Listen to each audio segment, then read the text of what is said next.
For today's video, ayan guys, yan lang ang ma-share ko sa inyo. As a content creator, bawal dito mahiyain. So, paano ka mag-live pag mahiya ka? Paano ka makagawa ng content, mahiya ka magmarap ng kamera? Bawal dito madamot. Bawal dito na mamili ng followers, mamili ng isuportahan. No? Matanda man yan, mabata man yan, so suportahan natin. At bawal dito na, sa Bisaya ay manluod na yun.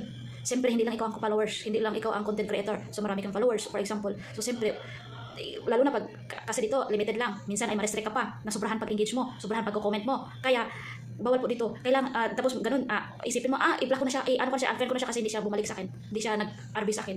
Huwag po ganun guys, kasi po ang dami natin mga followers, di lang po isa, di ba? Then, bawal din dito ang bawal din dito. Dapat kailangan natin, huwag mahiya magtanong, huwag mahiya magpaturo. Kung anong nakikita nyo. Actually, marami pa ako mga friends ngayon na nagpapaturo sa akin, magpatutor, nagawa ng video na ganito, i-tutor. So, hindi ko pa nagawan kasi sobrang busy po din po ako. Andito po ako sa abroad.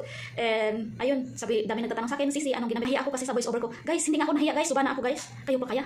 Saguyod pa ako magsasalita, di ba? Bulol na bulol pa ako magsasalita, subana ako. Sige lang, huwag tayong, bawal dito mahiyain. Kaya nga sabi ko ay bawal dito mahiyain. At bawal dito ang, madamdamin. Bakit?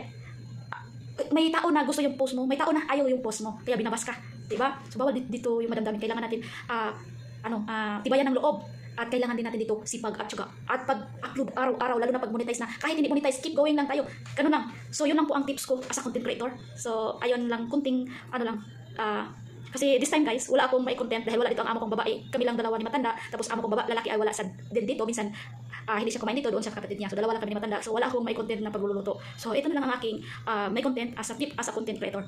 Yan lang guys. So ayun, thank you so much kung nagustuhan niyo ang ating this video. Follow and share. God bless.